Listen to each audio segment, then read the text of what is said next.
Woo! Woo! Woo! Woo! Woo! Woo! Woo! Woo! Styling and profiling. Woo!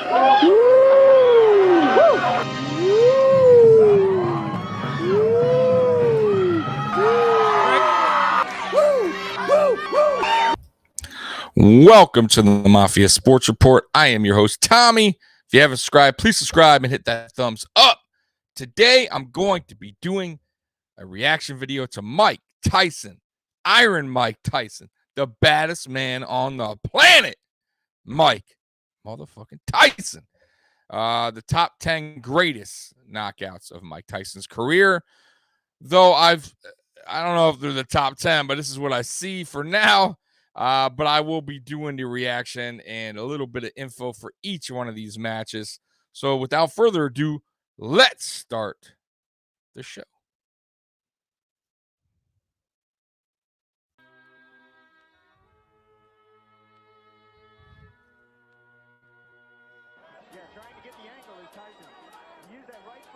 This is Buster Mathis Jr. This is right when he got out of prison. No match. He was no match for this guy. This is right when he came out of prison, guys. They aired it on Fox. I'll never forget it. And Buster Mathis Jr. had no chance. He was not a very good boxer, Buster Mathis, but this was a good fight for Mike Tyson to have when he came out of prison.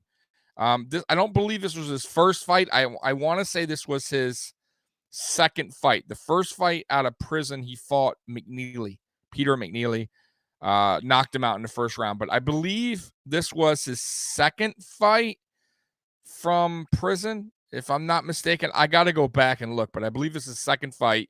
And they did put this on Fox against Buster Mathis, and it did not go long. As you can see, 3 rounds knocked him out. He was no match for Mike Tyson. Even a Mike Tyson who spent, I believe, was it 4 years in prison, 3 years.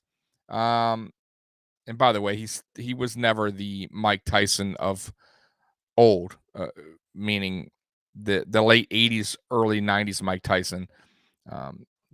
Not that he was a shell of himself, but he definitely was not the Mike Tyson we all remember. And really, to be honest with you, he wasn't the Mike Tyson that we remember after Cuss died, Cus D'Amato. But he still had the power and he still had the speed to knock out, these types of boxers. So let's continue.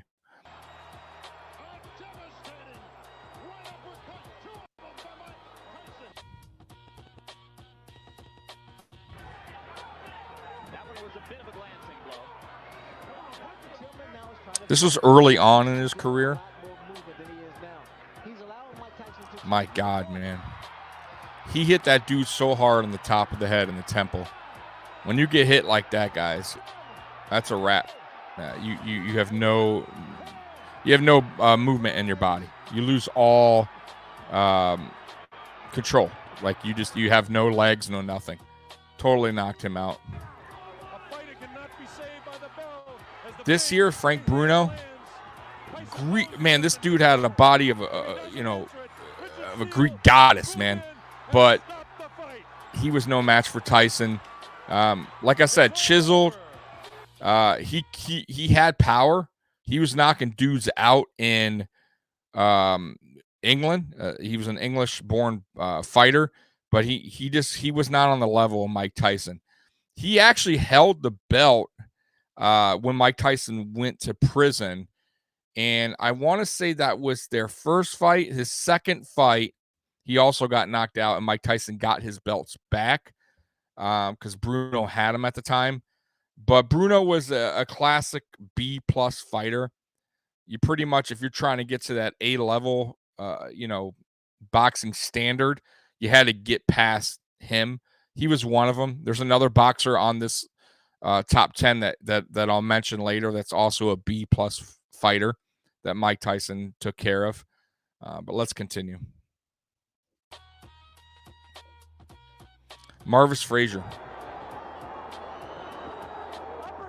Oh. Yo.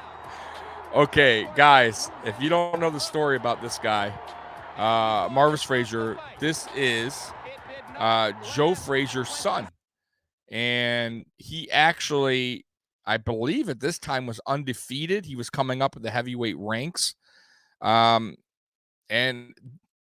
he had a lot of promise because he's Joe Frazier's son. Like I said, I believe he was undefeated at the time, but he was no match for Mike Tyson. And I believe he didn't even last long after this. He might have had a couple more fights. And right there, he, quickly he fell asleep, as you can see. And, I'm guessing he's dreaming right there of a new occupation. What he will be doing after boxing, because clearly, unlike your father, this is not the sport for you, buddy. And Mike Tyson quickly made you aware of that. So, yeah, man, devastating knockout. Mike Tyson, by the way, Mike Tyson can hit you with left or right. Both hands had power, so it didn't matter where it was coming from. Left hook, right hook. Mike Tyson was a killer when it came to body shots as well. He can knock you out with a body shot. Man, he was just brutal, Mike Tyson. He was vicious. Like I said, in the speed, I never seen a boxer with a heavyweight with that much speed and power. That's what made Mike Tyson so dynamic as a heavyweight. And by the way, guys, he was very small. Even back then, the heavyweights they were 6'2", 6'3".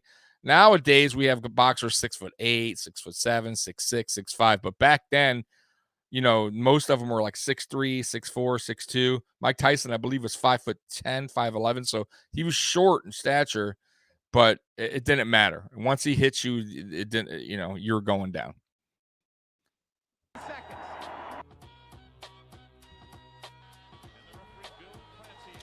Clifford Etienne. This is Mike Tyson's, I believe, final knockout. Man, what a shot, guys. Twisted his leg too, by the way, on the way down. So not only did he crack his jaw, he probably tore some ligaments in his knee. Mike Tyson always helping people up, by the way. He was vicious in the ring, like during the fight. He was vicious in press conferences before the fight, but he was like a doll after he knocked you out.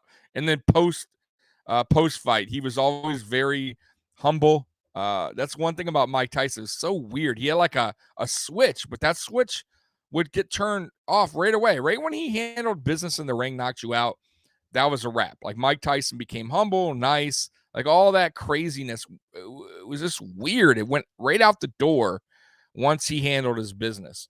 But the funny story about this guy, real quick, guys, Clifford Etienne, he was in prison for a long time, and he actually became a boxer in prison.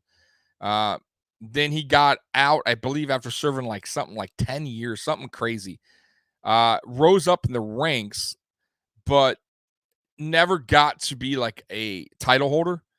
And Mike Tyson, this is later on in Mike Tyson's career, he fought him, and boy, he got knocked out. And then, by the way, Clifford Etienne got out of boxing and went back to robbing people at gunpoint, and is now currently in prison, I believe, for a long time. I don't think he'll be seeing the outside anytime soon. So crazy story about that guy.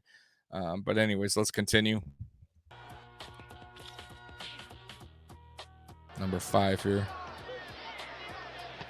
I didn't know much about this guy, but I know he went flying on that left hook. Yeah, and this guy's saying, yeah, I'm the truth. The truth is, I just got my ass knocked the F out. The truth is, I'm acting like I want more of Mike Tyson, but I really don't. Oh, man. Francois Botha. Okay, here's the other guy I'm telling you. This is a B-plus fighter. Oh, what a devastating shot. Devastating. Right hand straight up the middle. He is not getting up.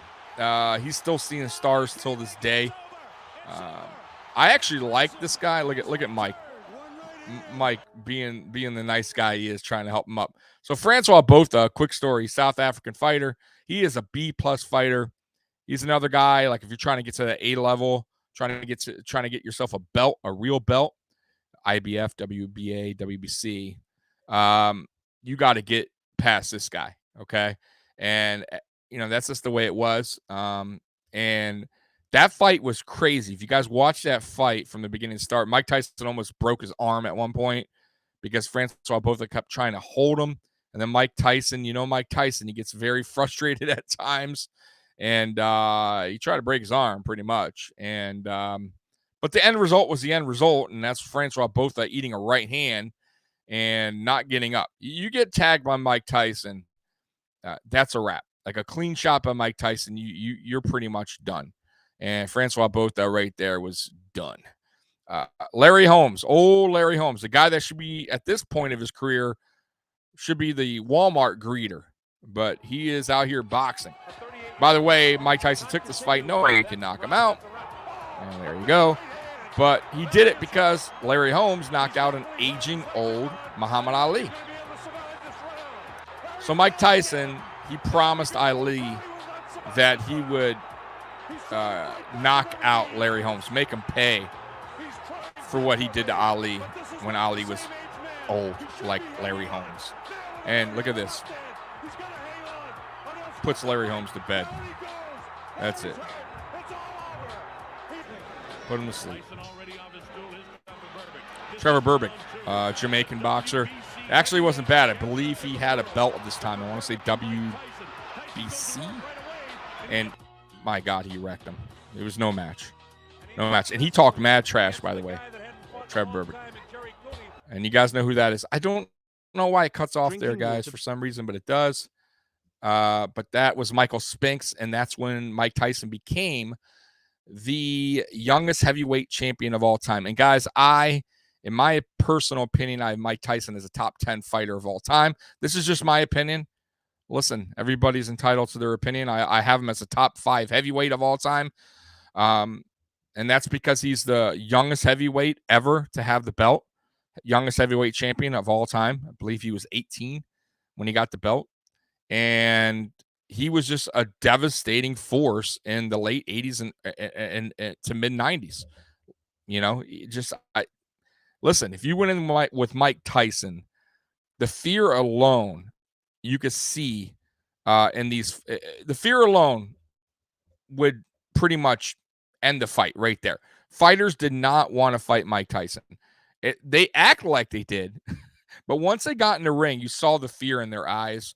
And the end result was usually Mike Tyson knocking him out. And the guys that try to go toe to toe with him, it just didn't work out well for him. And then as you see later on, Mike Tyson's career, once Cus D'Amato passed away, he got linked up with Don King, and it just kind of spiraled out of control from there. Mike Tyson, I believe, in my opinion, he just lost. He lost the love for boxing, and once he lost the love for boxing, it was just about money at that point. That was a wrap. He wasn't training. He just didn't have the love for the sport. It was all about money, and he didn't. Yeah, he trained, but he didn't train that hard like he was with Cus. He didn't watch videos like he did with Cus. Mike Tyson came from the old school, guys. He watched old school 1960s, 70s boxers. He took a lot of things that they did and put it in to his, boxing skill set. And like I said, once he got linked with Don King, that was a wrap, guys. He had multiple different trainers. It just didn't go well. And I also believe if he didn't go to prison, maybe he could have done a little bit more, especially the Holyfield fights. By the time he fought Holyfield, he was past his prime. I'm going to be real with you guys. So anyways, that's my top 10 greatest knockouts, Mike Tyson. I'll be doing more of these reaction videos. I hope you guys enjoyed it. And Bill's Mafia, by the way, number 1. And I am out of here. Peace. God bless America and God bless Ric Flair. Go for it. Woo! Styling and profiling. Woo! Woo! Woo! Woo! Woo! Woo! Woo! Woo! Woo! Woo! Woo! I've lost it. I've lost reality. And when I lose reality, somebody else pays the price.